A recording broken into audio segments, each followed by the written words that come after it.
The anime begins in the surroundings of a mansion, with a boy wondering what it means to see, as everyone tells him he cannot see them. His mother and brother feel sorry for him, and his father explains that to see means to be able to perceive colors and shapes, but that his eyes were affected by the scar, left by the holy knight Istoa, and that he should take pride in that. Kunon accepts this, but comments to the maids that, despite being heroic scars, it is a pity he cannot see. He then wonders if the reason he is treated like a poor soul is because he cannot see. After a while, one of the maids announces that teacher Jenny has arrived and leads him to her. Kunon comments that studying magic is very boring, and the maid tells him he should take advantage of this opportunity, as he has the water crest and the ability to use magic is something amazing. Upon arrival, the teacher introduces herself to Kunon, saying that from that moment she will be his magic teacher, and that her name is Jenny Corse. Kunon uses a spell called Aori, and manages to form a ball of water. Jenny praises him, and Kunon asks what kind of magic was used. Jenny explains that he is using magic very well to produce water, and that he created something roughly the size of an eye. When Kunon touches the eye with his hands, she apologizes, saying she only wanted to simplify so he could understand. Kunon comments that it is about the size of where he is touching, and says that he might be able to create an eye for himself with magic. The next day, Kunon is having breakfast and starts touching the things he usually eats every day, as he is curious about what they are like. He wonders what the juicy thing is that he is eating, and the maid replies that it is lettuce. He does not ask what is on his bread, and the maid replies that it is mustard. He picks up a piece of fruit and comments that it is an apple, but it is actually a plum, and asks what it is. The maid replies that since he has started eating many things, she is preparing more varieties. He does not mention that he wanted to know what he was eating, but since there are too many things on the table, he cannot smell what is in his hand, and acknowledges that he may have overdone it a little, rubbing a purple grape on his face, and asking if he can explain what Kunon is, then threatening to cut her salary. And Iko stops bothering him, saying that she got a bit too excited. Later, he is sitting with a teacher, and she asks which book he wants her to read to him. Kunon asks her to read a story about the Holy Knight. Estoa, she is surprised, and looks at Iko, who confirms it. The teacher agrees, but asks him to let her know if he feels unwell. Kunon says he will be fine because he is eager to learn about many things. Then, it is explained that some time ago, a great war broke out between the heroes of the human world and the demon lord. The hero Estoa Ruglia successfully defeated the demon lord, but lost an arm and a leg in the battle. After the war, descendants of Estoa are sometimes children who are born missing something, whether it be an arm, a leg, or even sight. People view these children as the return of a hero, calling it the hero's scars. However, Kunon does not see himself that way, as he is himself, and the magic he wields is his own. He then duplicates the water orbs, and Yuko excitedly shouts that it's perfect, both the magic control and the shape. Kunon thinks that if he perfectly controls the magic, he might even be able to create eyes for himself, and Ku says that he could be a rare mage. Kunon dispels the magic and falls to the ground,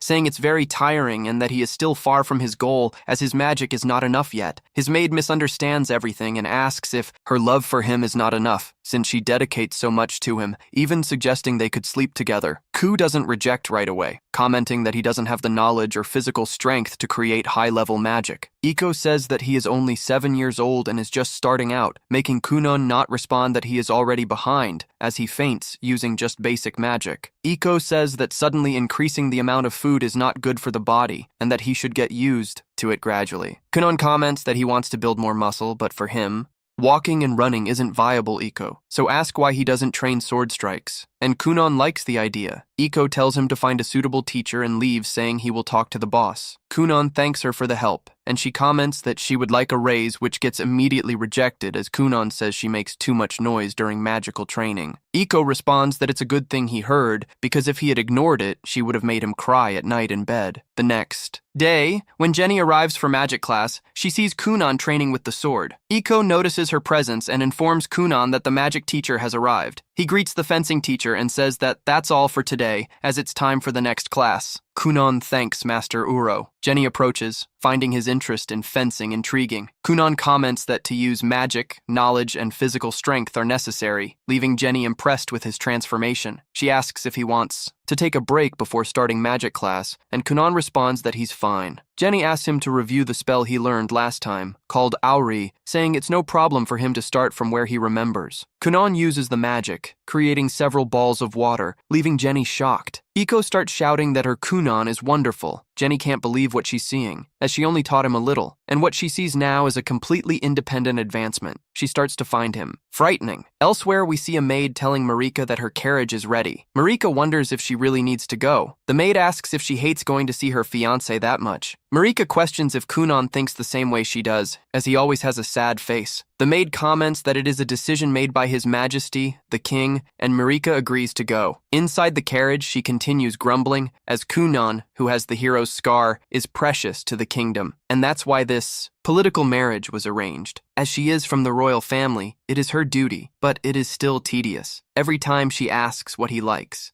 and what could they do to play, but he always replies that he doesn't like anything, with a sad face, saying he can't do anything and can't go anywhere. Thinking that he'll have to see that gloomy face for the rest of his life is discouraging. When she arrives at Kunon's house, she sees a completely different boy. The non-smiling greets Princess Marika, leaving her in shock. She looks at Iko, who unnecessarily comments that the princess looks beautiful and that if she were a big, bearded, middle-aged man, he wouldn't leave her alone. This makes Marika remark that the example is quite scary. What really catches her attention, however, is Kunon. He asks if everything is okay, and Marika questions what happened to him. Kunon comments that he has started to like magic, leaving Marika confused. Then he takes his wand and summons the Aori magic, enchanting Marika. She remarks that it is very beautiful, and Kunon forms a rainbow, impressing her even more. Kunon apologizes for always bothering her, and Marika also apologizes. He extends his hand, asking her to listen to what he has to say, as many fun things have happened. She takes his hand, and they both go out for a walk at night. On the way back home, Marika comments that it was a lot of fun and that she is looking forward to the next time. Kunon thinks it was the first time he extended his hand to someone, and that makes him a knight. We then see a flashback of Kunon asking how he should interact with Princess Marika, as he wanted to become a man worthy of her. The teacher says she will teach him about noble behavior and etiquette. That same night, Jenny is thinking about what she should do, as it is not normal for a boy to be able to keep 7 water balls at the same time, something that is not even possible for her. She realizes that Kunon has improved too quickly, and that there is nothing more she can teach him. Jenny wonders if it is time to move on to intermediate level magic, but quickly closes the book when someone scolds her for making too much noise in the library. Jenny thinks that children should only learn basic magic, and that this job should be something easy, with a very high salary. She is afraid to raise the level of magic, as it could be useful.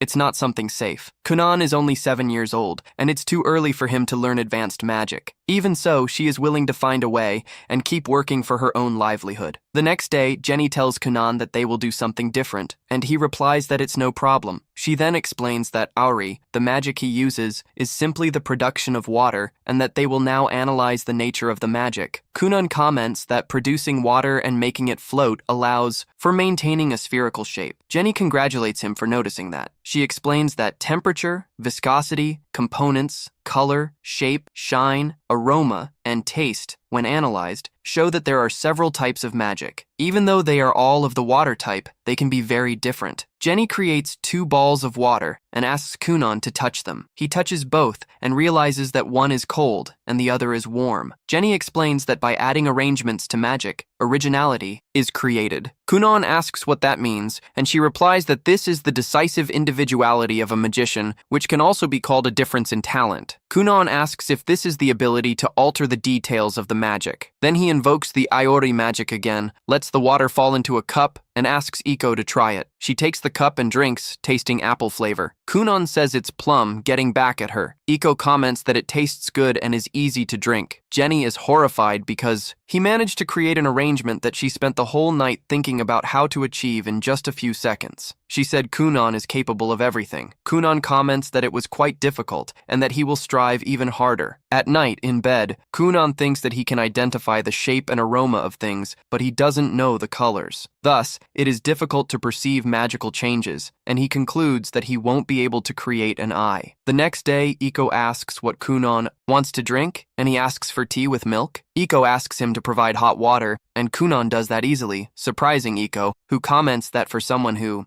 he can't use magic, that seems like a divine miracle. As he passes the ball of water over the apples, Kunon feels something strange and stands up in despair. Iko asks what happened, and Kunon says he thinks he managed to see. Iko gets really excited and says that if he is lying, she will slap him. Kunon asks her to calm down, saying that he still isn't sure and that he probably didn't really see. Iko pinches his cheek, saying that he needs to have a better sense of humor since such tasteless jokes are unacceptable. Kunon then says that he thinks he managed to see the colors through the magic. He picks a green apple and asks if it's correct to say that it is red. Iko replies that it is not. He picks another one and asks if that one is red, and Iko confirms, explaining that the colors and the names of the colors still don't correspond for him, as he has never seen them before. Kunon confirms, and Iko says that green apples are light green, which leaves Kunon even more confused by the explanation. Iko asks if he knows how many apples are in the pot, and Kunon answers that there are 5, 3 red and 2 green. Iko hugs him, saying that it's a miracle. Then she goes to report everything to Kunon's father, who is surprised. Iko explains that the effective range is still low, but he managed to distinguish the colors. The closer he is, the better he can see, and the effect becomes even clearer through touch. The father asks if Kunon can read books, and Iko confirms, saying that he can identify the colors by running his fingers over them. He doesn't know the letters yet, but he is fascinated by books and illustrated guides. The father feels relieved and asks why they don't go back to the main house, since Kunon is living separately to avoid making others feel bad for him. Iko denies, saying that Kunon is about to go through a big change. The father agrees, but asks if she isn't trying too hard to take care of him alone. Iko replies that everything is fine, and the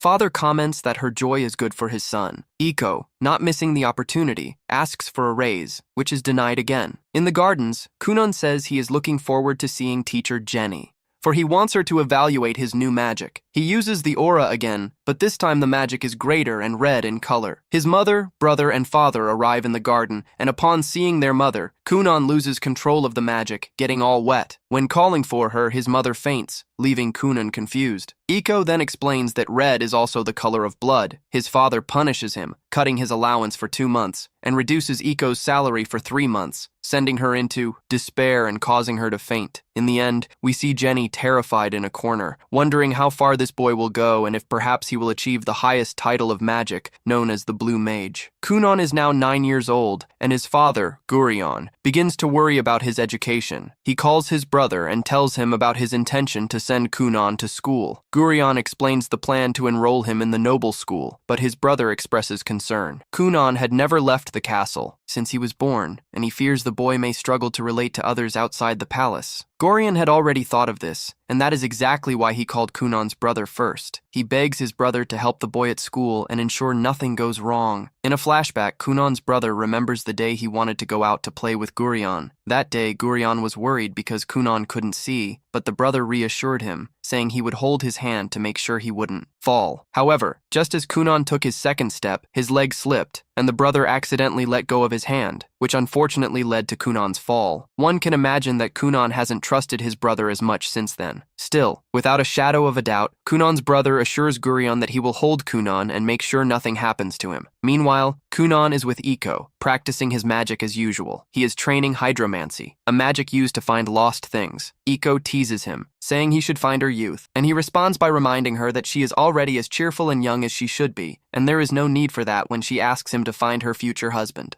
He replies by saying that she is a beautiful young lady and that several men would line up for her. He himself would be interested if he weren't a nobleman. The playful conversation is interrupted by the arrival of Lady Flora. As always, Lady Flora teaches him the things he must know. Suddenly, she becomes uneasy. The boy is now 9 years old. She has already taught him many things and raised him to be a knight. She wonders if she is making a mistake, and if she should have trained him to be a more cheerful and carefree man. Kuno notices that she is troubled and asks what she is thinking. Looking at how cute and lovely he is, she feels happy to have been part of the upbringing of such an adorable boy. Later that night, Iko takes Kuno to the main quarters. On the way, she feels very cold and asks Kuno for help. Without hesitation, Kuno creates warm water for them, and Iko hugs the water for comfort. The water is better than any he has made before, and she excitedly comments on how pleasant it is. He also enjoys the praise but says it is just a prototype. She really needs something that warm to have a good night's rest, and he starts considering making a bed with the same density. Kuno is very worried about the fact that Gurion has called for him. He wonders if he did something wrong, but Zico reassures him, saying there is nothing wrong, and reminding him that he learned from blood lessons and did nothing wrong. While they walk, he reminds her that he only did that because she asked him to give it his all. She also doesn't hate what he did, but Gurion does, so their opinions don't matter. They arrive at the castle, and the servant greets them. He mentions brother X and recognizes him immediately. He greets his brother and accompanies him to their parents' room. On the way, X asks if Kuno needs him to hold his hand, but Kuno says no. He has grown up and now understands his surroundings, managing to walk by himself. Islo remembers the days when he held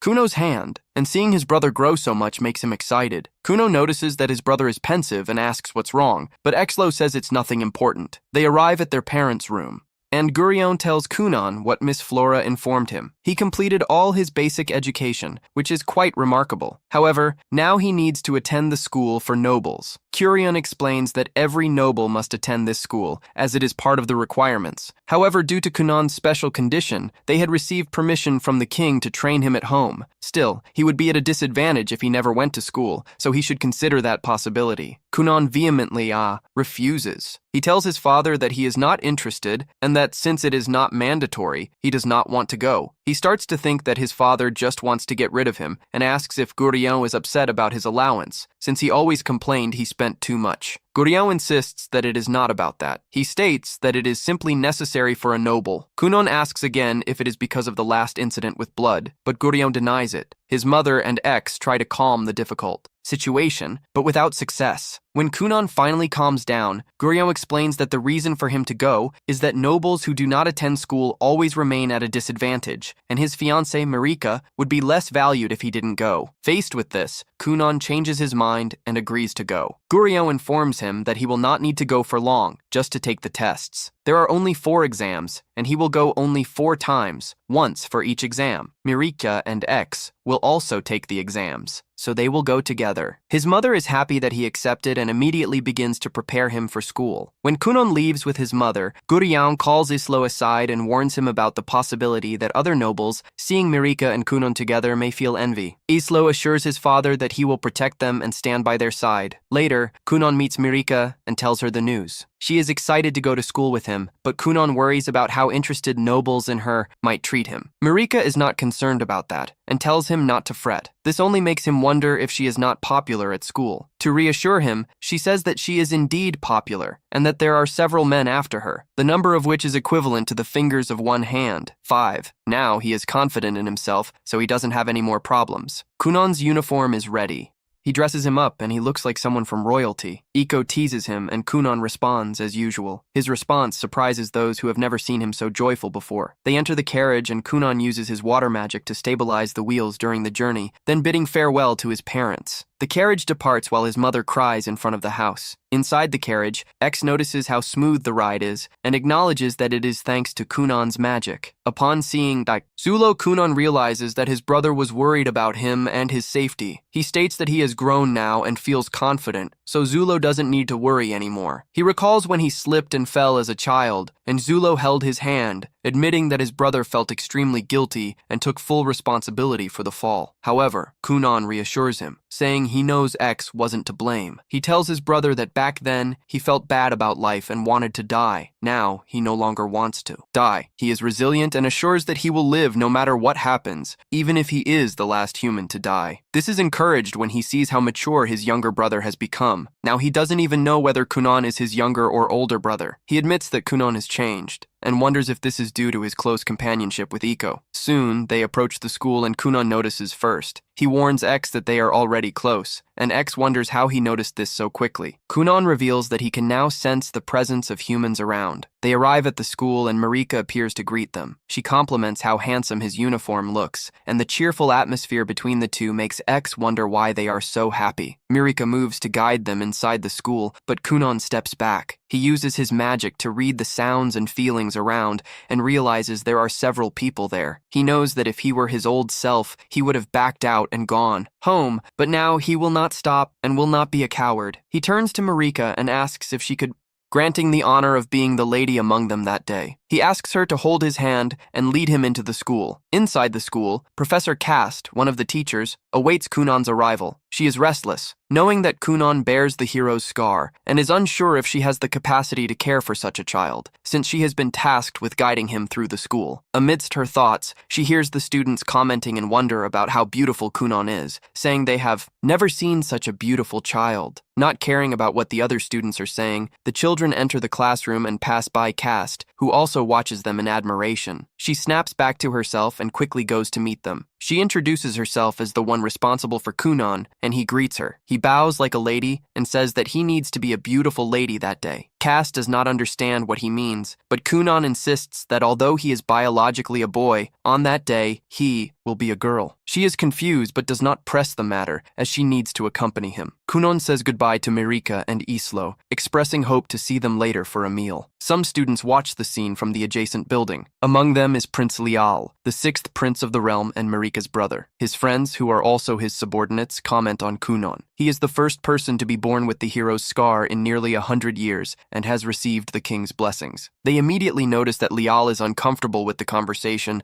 so they change the subject to avoid irritating him. Cast leads Kunon to the classroom and asks if he has heard of the advancement exam. She explains that there are 5 of these exams, and that, although they are normally taken over a long period, she has received orders from the king and Guriao for Kunon to take all 5 in a short span of time. Kunon is aware of this and acknowledges that it is nepotism. He tells Cast that his father and the king are close friends, and that is why this exception was made for him. Even so, he knows that this is wrong and goes against the integrity of the school. Cast is not interested in conversations involving the politics of the city, so she tells him to just take the exam and stop talking. However, Kunon does not stop. He continues talking until he finishes the test.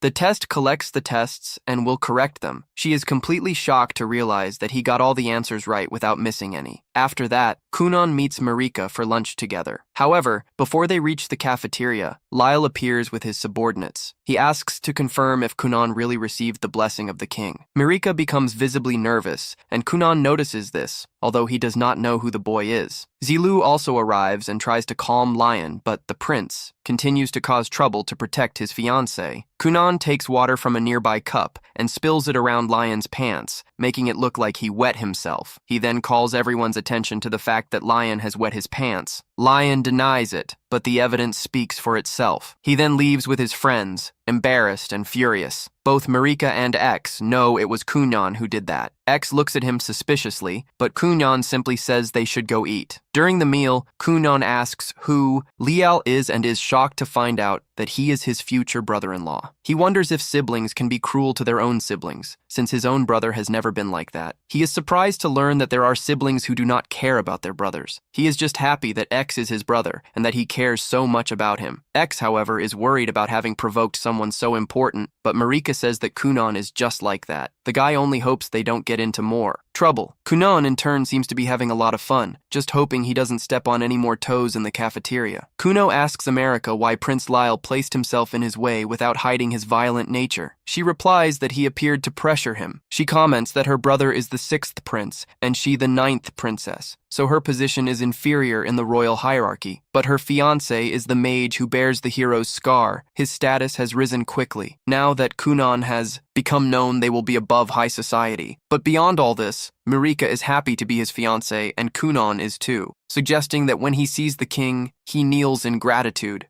That said, he wants to apologize to Liu, but neither Io nor Marika allow it. Next, we move on to the teacher. It's mentioned that today is Kunon's last exam, so he must learn to modify the texture of water. Kunon turns water into ice, but the feeling is like that of an apple. Jenny suggests he touch various things to replicate the texture. Later, we see Kunon touching a horse, and I find that strange. But at that moment, Marika arrives. Kunon comments that, since this is the last day he will hear her voice, he feels as if his world is filling with sadness. Erika tells the exaggerated Kunon that they are not leaving until evening, alleviating his sadness in a second. After that, the three go to take the final exam. Kunon is excited to feel like he is in a real school, although he is also sad for not being with his teacher. She says she will be watching and wishes him good luck. It becomes clear that Kunon and the teacher have more trust in each other. The protagonist responds that this was because of the exams. She recounts that she became a teacher to follow the man she loved to a noble school. However, the man failed the exam exam, and she ended up alone. The other two do not understand how a teacher can share her life with a student, and just at that moment, another student speaks to Marika, asking her to introduce them to Kunon. With all the chivalry, Kunon introduces himself as the fiancé of Princess Marika Uglia and the younger brother of Isha. With that, he feels relieved knowing that his brother and his fiancée have friends, as no one was talking to them. However, Marika explains that if she was seen alone, it was so she could spend more time with him, so she asked her friends for a little peace. Since Kunon didn't know this, he thanks the princess for her consideration but admits he was also worried. Obviously, he couldn't ask if they had no friends or if they were alone at school. Thus, he is glad his brother is not alone and that the princess has friends. Otherwise, he would have had to console them, comparing their loneliness to his own situation, saying that it is okay not to have friends. So much drama leaves everyone speechless, but Marika, he understands that it doesn't make a difference for him not to have friends. Kunon confirms and mentions that humans do well alone, which leaves the room intrigued. On the other hand, Lila is informed that it is already time for the exam. He orders them to wait for him, but his subordinates doubt that, even being a prince, the teacher would decide to wait for him. After all, it is the final exam. It is then that the bell rings. The students sit in their places. Our protagonist was about to be guided by Mirik, but at that moment, Liu appears to separate them. People begin to murmur. Lio notices this, and remembering what the castle maid said about him, becomes enraged, as no one dares to say this to his face. However, suddenly, Kunon holds his hand and introduces himself to him. Everyone is surprised. Lio demands that he let go, but Kunon clings like a biting turtle, saying that he is his brother-in-law, and therefore, they should get to know each other. Thus, we see the two struggling, and Kunon makes it clear that he did not give him permission to touch him. Kunon emphasizes how manly he looks, and adds that by touching him, he can assume that his face is very masculine. He guarantees that if his eyes could see, he would have contemplated his face so much that he would have made a hole from staring. This leaves Liu blushing. Everyone begins to laugh. The blonde, embarrassed, asks Kunon to let him go. Kunon releases him, and then the whole problem ends. During the exam, we see that the prince seemed a bit thoughtful, but at the end, after evaluating the tests, the teacher announces that everyone passed. Thus, Kunon returns home. He says goodbye to all his classmates, and even to the teacher, to whom he offers his brother's hand. This is observed by Liu, who, with a smile, comments to his companions to go somewhere else, returning to magic practice. Jenny asks Kunon to create a whirlpool. First, Kunon creates a sphere of water and makes it spin. Then, they ask him to interrupt the impact and divide it into 10. With effort, Kunon succeeds. They also ask him to reach red, green, and yellow, as well as to alter the texture, and he manages to do everything without issues. Genius congratulates him, saying it was magnificent before leaving.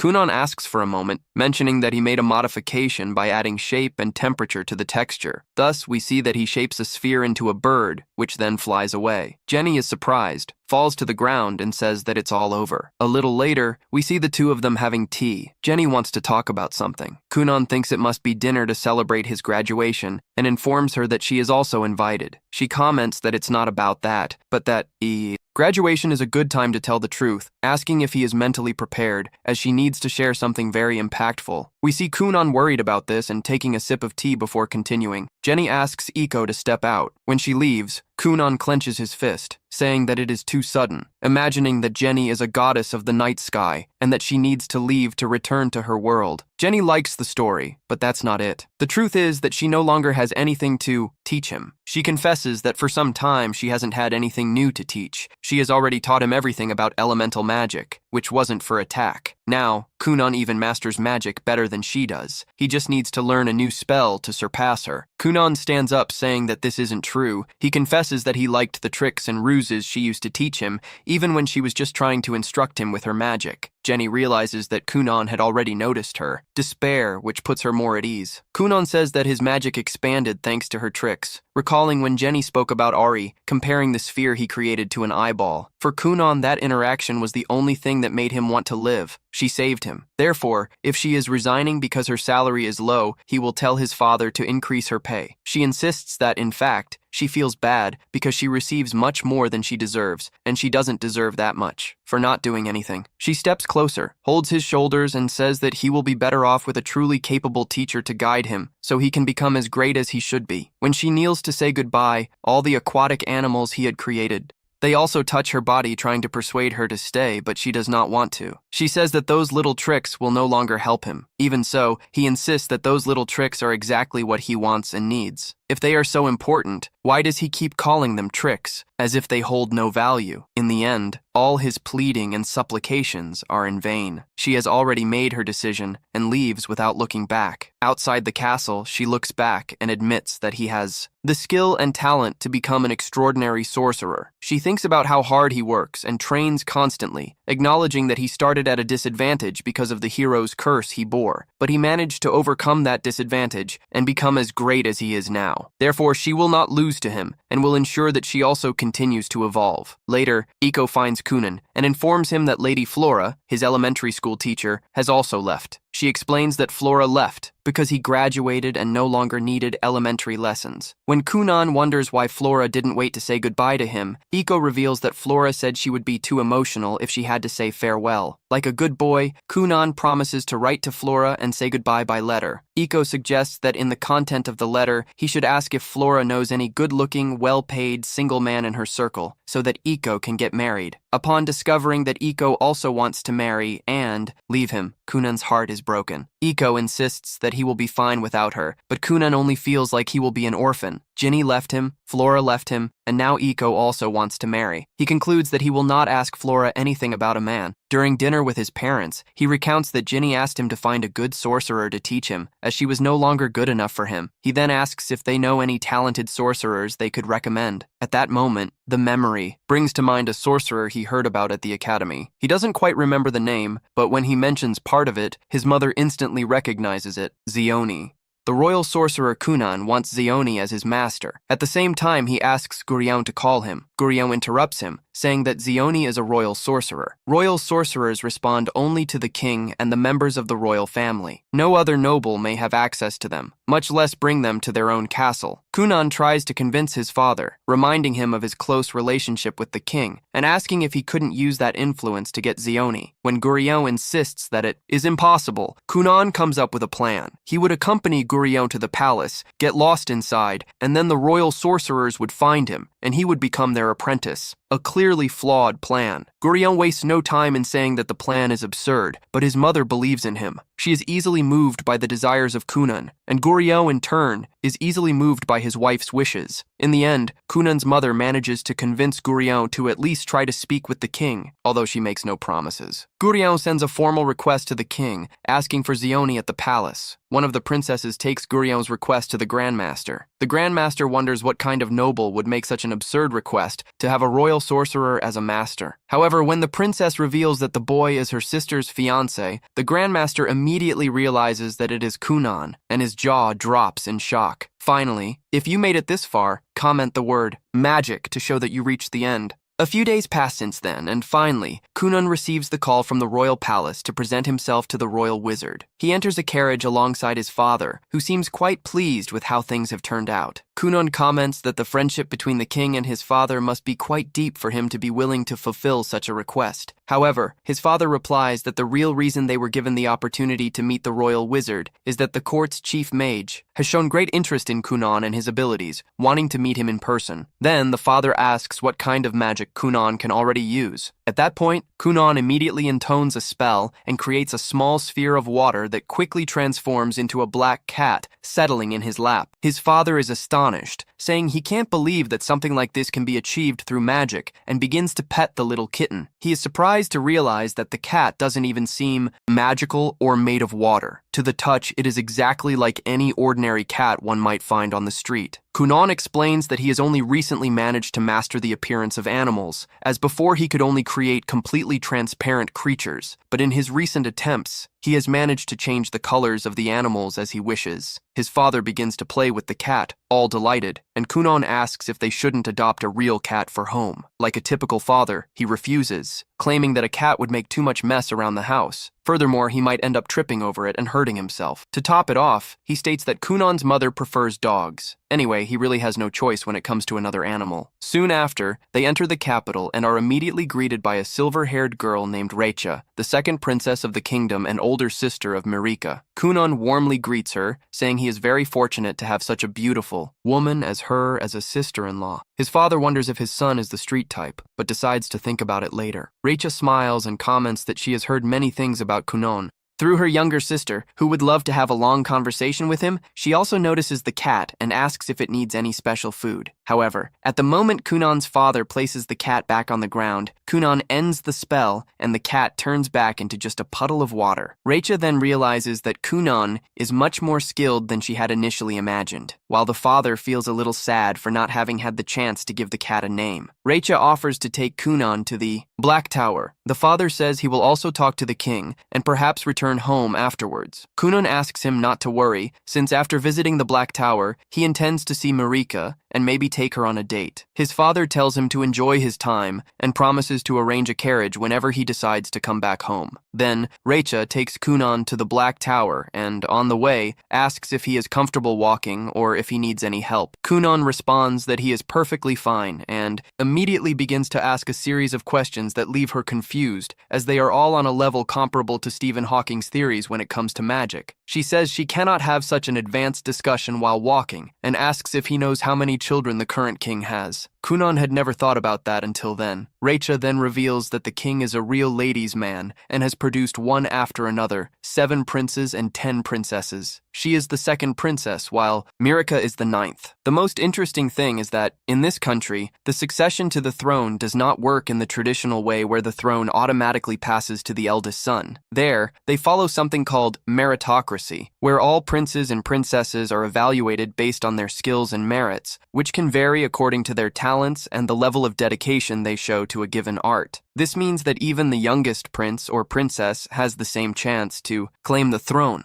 regardless of age. She also explains that she herself has already given up her right to the throne in this succession, choosing to become a mage, now dedicating herself to honing her skills to become one of the best witches in the country as they walk down the corridor. A sudden sensation draws Kunon to a window where he gazes absently towards a dark tower from which he can feel the presence of all kinds of different magical beings. Shortly thereafter, Rexa tells him something very important, as she believes there is a small possibility that he might be dragged unwittingly into the struggle for succession. She advises him not to affiliate with any faction until he is sure of his decision, and also to never say anything that could be used against him to tarnish his image. In return for such valuable advice, Kunon decides to reciprocate by showing her his special magic technique. He freezes a thin layer of water over his shoes, creating a film of ice that allows them to basically glide. She loves the idea and immediately asks to try it out. Kunon quickly uses the magic on her as well, and then the two begin to slide down the corridors like two complete madcaps, as the guards try to chase them, since they cannot allow Rexa to be harmed. Unfortunately for the guards, Rexa and Kunon are much faster and manage to escape from them. However, their luck soon runs out when a knight spots the two and begins to pursue them. Kunon asks if they shouldn't stop, but Rexa is having too much fun and says they can probably shake off the knight. That's where they are mistaken, as the knight manages to catch up to them and takes them to the garden, where they receive a stern reprimand. Later, they are escorted to the tower, where Kunon is soon introduced to Rondemond, the chief sorcerer of the kingdom. Kunon feels humble in his presence, as he realizes how vast the world truly is. Previously, he thought Rexa's magic was impressive, but, compared to Rondemond's, it seemed to be on a completely different level. Rondemond immediately asks if he was born with a water crest, and Kunon replies that yes, admitting afterward that he doesn't quite understand how these crests work. Rondemond explains that there are 7 different types of crests that wizards can possess,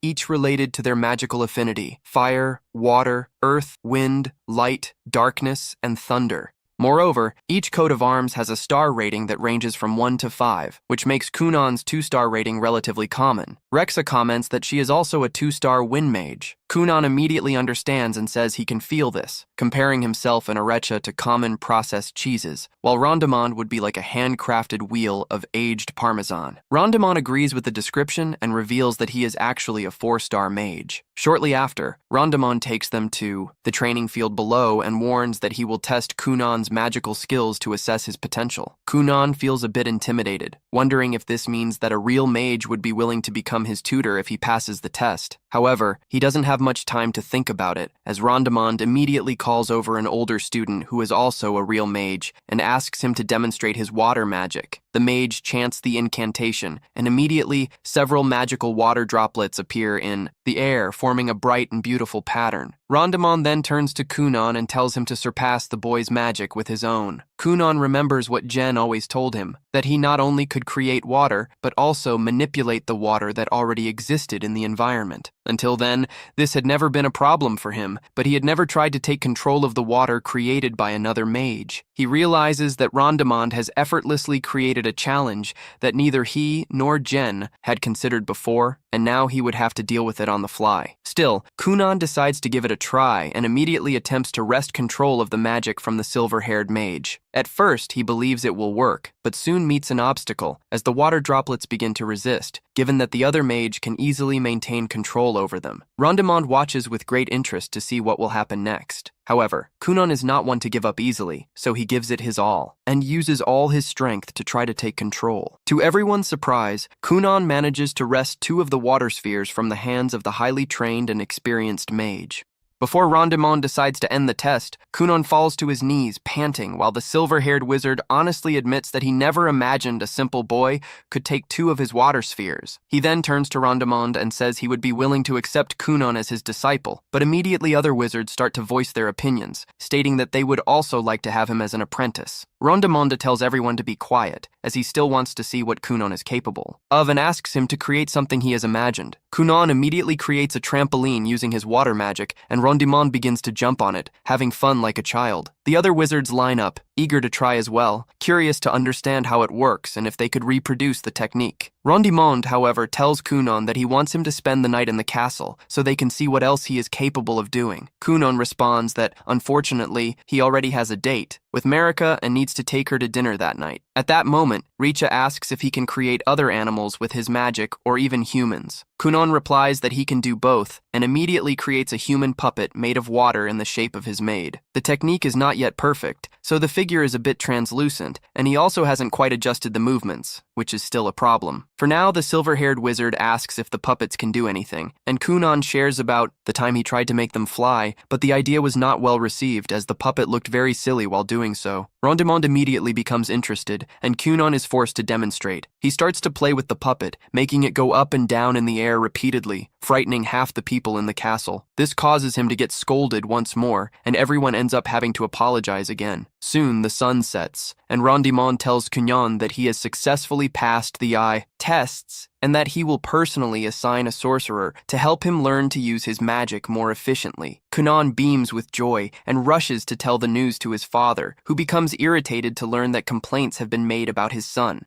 Twice in just a few hours, and he reprimands him for being irresponsible with his magic. Shortly after, his father departs back to the mansion, leaving Kunon behind with Recha, who realizes he needs to meet Marika, or they will be late for dinner. Recha says they will have to use magic to reach Marika in time, so they decide to conduct a little experiment. Kunon creates a bubble of water, and Recha uses her wind magic to propel them forward, as if they were on Aladdin's magic carpet, soaring through the skies and getting near Marika's chambers in no time. Unfortunately, Recha forgets to gradually lessen the magic and cuts it off all at once, causing them to fall. They end up being caught by the Knight of Ario for the 3rd time that day, who is quite irritated and once again gives them a long lecture. Meanwhile, Marika continues to be nervous about the scheduled meeting, which is understandable since it is her first date. Then they inform her that Kunon has already arrived. Laura is about to tell Marika that she was pretending to keep her composure, but as soon as she hears Kunon's name, she jumps for joy. At the entrance, the protagonist greets her in a chivalrous manner. He comments that he was very well escorted at school. However, now it is his turn to escort her, and then he takes her hand. At this moment, Laura peeks through the door to meet Kunon. After that, they arrive at the restaurant. Inside, Kunon toasts to Marika's beauty. Laura realizes how chivalrous the protagonist is, understanding how he managed to win Marika over. The princess asks how it was at the Black Tower. Kunon shares that he met her sister, Raicha, an incredible people, especially the magic of the great master Keho Azul. He also mentions that he passed the test, although he still doesn't know who his instructor will be, but that everything will turn out as perfect as Marika's nails. He mentions that he heard many stories, but theirs are even more fascinating. They shine like a scarecrow in a field of wheat swayed by the wind. Kunon uses so many strange references that Mirika begins to find him odd. Still, if Mirika is happy, nothing else matters. At that moment, Kunon speaks directly to Mirika. He comments that this dinner is the best he can offer right now, but that when they marry, they will be able to live like this always, and he wishes to walk alongside her in the future. These words win over the helpers and Laura, who start calling Kunon a wonderful guy. When dinner ends, we see Mirika tossing in her bed because of Kunon. The next morning, the protagonist is working when Iko calls him to help her wash clothes using his water magic. She comments that he has been making uniforms, but Iko scolds him for staying locked up since he returned, saying that a child's job is to soak up the sun to grow. Kunon realizes he is shorter than Iko and asks if women like tall men. Iko replies that some do, but she likes Kunon, whether he is tall or short. Kunon was about to comment on what he likes about her, but feels it would be betraying Mirika, so Iko calls him a womanizer. After washing everything, Kunon asks Iko if any letter has arrived for him. When she says no, he imagines that they have not yet decided who his master will be. At that point, we see Victor looking for Chan. Since there's no response, Victor goes to his office, wishing to come out alive. Upon entering, he sees many papers piled up and Ion waking up from the floor. Victor informs him that the Grand Master is calling him, and he opens his eyes. Back at Kunon's house, he is cheerful to finally have a new teacher. Iko asks what the name is, and Kunon responds that it is Sinroll. Iko gets excited to hear that, recalling that he is the famous handsome wizard that everyone talks about. Desperate, she asks the protagonist what to do, as she needs to look presentable in front of that knight. Kunon tries to complain about her wanting to look nice for another man who is not him, but he ends up agreeing, saying that she should get ready immediately. In another scene, we see Marika getting ready at the request of Raixa. When finished, they head towards the castle entrance. In the corridor, however, they encounter their other two sisters, Everil and Lidalha. They try to intimidate Mera, but Richa protects her and puts the two in their place, making them step back. Without further distractions, the two continue the conversation. Richa is irritated for not being chosen as Kunon's master, questioning why they had to choose that guy. We then return to the protagonist, who is calm, enjoying tea, while Iko is extremely nervous. At that moment, the carriage arrives, from which Princess Marika descends. As usual, Kunon greets her with many compliments. Then, Zeon also gets down from the carriage, and upon seeing him, Iko starts mentally savoring him. Kunon, in turn, feels that dense mana and compares it to honey, understanding its power. He introduces himself to Zeon and asks if he can call him Master Mel. Zeon forbids him, making it clear that he should call him Sir and that he hasn't even accepted to be his magic instructor. In fact, he didn't even want to come. Kunon understands that he was forced by the hierarchy of society and comments, lamenting that such things happen. Zeoli mentions that old Londimode told him to come because there was an interesting boy, so he came. Kunon asks if it was the Grand Master Blue Cheese.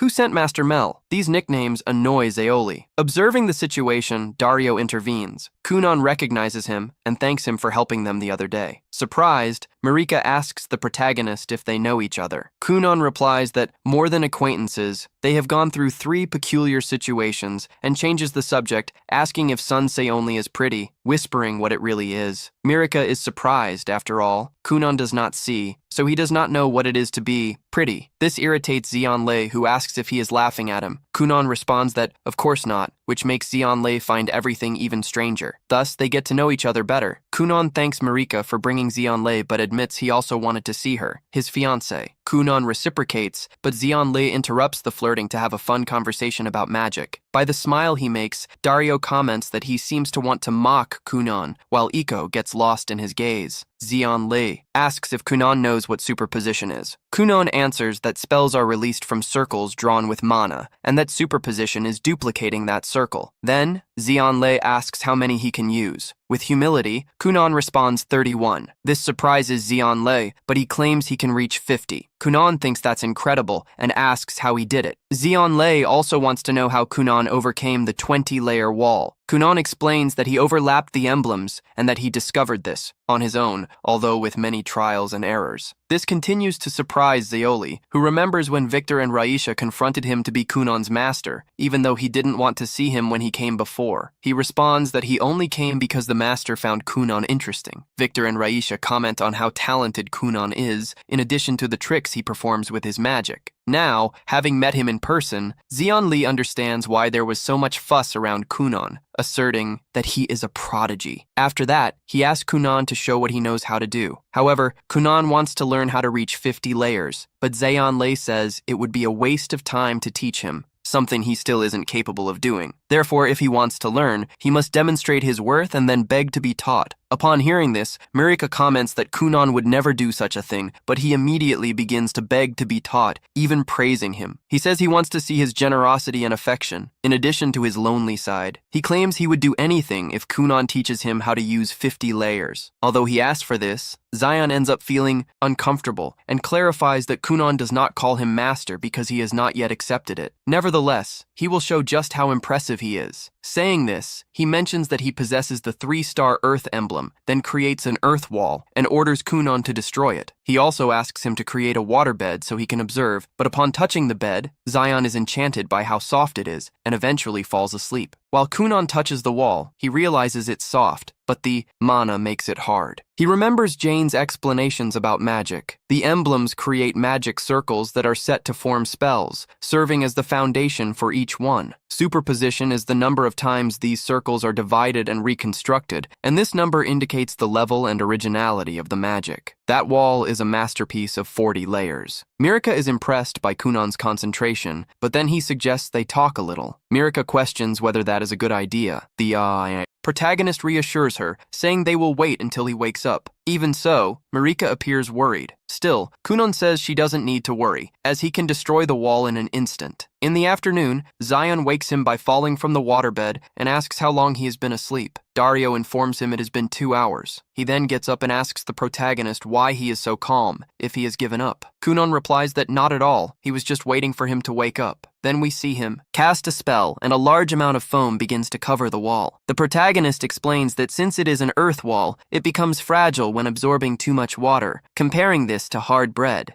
Zeon smiles at him, says Kunon got everything right, except for the purpose of the hard bread, but asks why he used the robot, questioning whether his specialty isn't Auri. Kunon replies that he is right, but thought it would be easier this way. Zeon acknowledges his ingenuity. Kunon takes this as an acceptance to be his disciple. However, Zeon becomes irritated with his haste, although in the end he accepts him as a disciple. Kunon celebrates this achievement with his fiancée, which clearly irritates Zeon. Then, he makes it clear that from now on, he, the master, will take precedence over the fiancé, as Kunon will have much to learn and will participate in his experiments. That said, he asks Marika what she will do, since, while Kunon continues to grow and accumulate success, women have begun to compete for him. Marika understands what he means, and starts to tremble at the thought of being taken away from him. He does not realize this, and asks Z only not to treat Marika that way. He confronts him, saying that he says this but actually likes to tease the girls. He is the type who only realizes when it's too late, teasing the girls he likes only to see them being won over by others. All these sharp words hit directly to the heart and mind of poor Zeoli. That night, we see Marika looking out the window, thinking about what the master said, as she knows he is right, and that if things continue like this, she and Kunon will soon be separated. The next day, Zeon arrives once again accompanied by Princess Marika, and immediately calls Kunon, saying that he is the luckiest boy in the world to have the privilege of being trained by the best wizard from all over the kingdom. Kunon, who at this point is already a master at kissing ass, starts flattering Zeon right away, saying that he is certainly the luckiest in the world to be trained by the luckiest man. Handsome from the Zeon kingdom looks satisfied, smiles, and says that today's work will be hard, and that Kunon shouldn't expect him to take it easy. Kunon starts acting like he's in a soap opera holding the head, and saying that if Zeon went easy on him, he would think that his master doesn't love him anymore. Zeon is a little uncomfortable with the little pervert tells him to behave and takes him inside, however. As soon as they enter the room, Kunon's excitement disappears when he realizes that his job for the day will be to copy the memos that Zeon created, transforming them into proper documents with good handwriting. Kunon knows that this is basically the work of Zeon himself, who is too lazy to do it, and is pushing everything onto him, just when Kunon was excited to learn all kinds of magic that day. But unfortunately, he has no choice, and accepts the job. Zeon turns to the rest of the group and tells everyone to get lost, saying that those documents are national secrets that no one but him can read. Kunon apologizes to Marika and promises to finish the work soon, to come back to her. Marika smiles and leaves the room along with the others. After that, Zeon turns to Kunon and asks him to create the waterbed. He made the day before. Kunon uses his magic immediately and creates a comfortable and warm waterbed without saying a word. Zeon Zeon throws himself on top of it and falls into a deep sleep. Kunon lets out a sigh and starts working while Marika takes Aiko to the gazebo outside and tells her that in the last few days, he has been trying to learn how to fight with a sword but asks her to don't reveal this to Kunon. Yet Aiko is surprised since it's not common for princesses to learn swordsmanship but agrees to keep it a secret. Marika soon gets ready, takes her wooden sword and enters the arena to facing Dario. They start to duel and it becomes clear that Marika started training recently.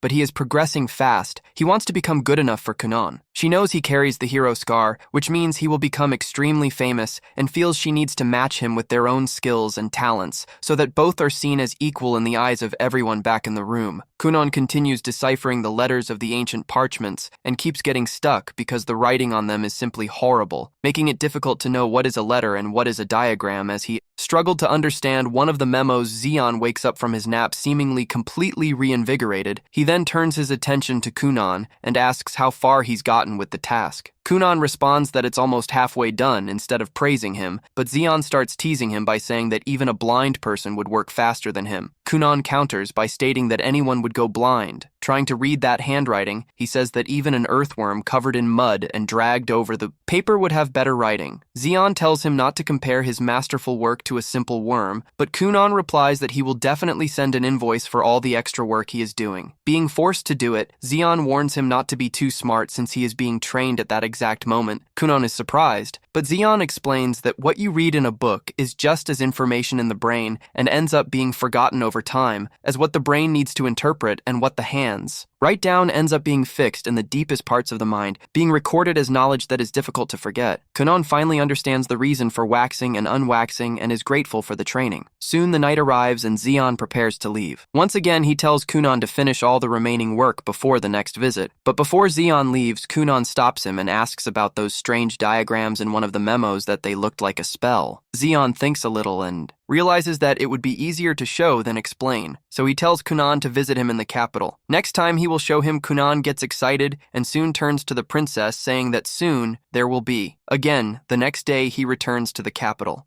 and prepares to enter the Black Tower once again. He ends up surrounded by royal magicians happy to see him back, who start asking all kinds of questions before Kunon can even answer. Zeon appears and tells him to follow him inside. King asks Zeon why the hell he is taking Kunon there, and horrified asks if he intends to take him to the room of demons. Zeon doesn't even give a damn. The work of explaining and orders Kunon to create the waterbed that works perfectly. Putting all the curious students to sleep, they start walking again, and on the way Zeon asks if Kunon knows something about magical weapons. Kunon responds that magical weapons are special weapons capable of channeling the magic of their user. Zeon nods and explains that there are specialized mages whose only function is to create magical weapons for real wizards. So he opens the door to his office and reveals an entire room covered in dust and parchments. Kunon is amazed and excited, starting to leaf through the parchments with enthusiasm, finding one new spell after another, all new to him. As he searches one of the piles, he finds a special magic book accessible only to a select group of real magicians and declares that he will use the power of nepotism to gain access to this book. He excitedly turns to Zeon and says he wants to live there forever. Zeon turns around and responds that he doesn't need to live there because in the future he can have everything if he wants. Then he directs his attention to a box in front of him, explaining that he has been working for a few months in a special magical tool. The diagram that Kunon had seen the day before was precisely the outline of that tool. Kunon approaches and opens the box only to find it empty. Confused, he asks Zeon what exactly that does. Zeon responds that he is trying to create a device capable of giving them anything they want without having to move. For example, if he wanted an apple, the device would create one for them. Kunon says he would love to have something like that, especially to make pancakes. Zeon replies that with the help of Kunon's water magic, he finally can start the product testing phase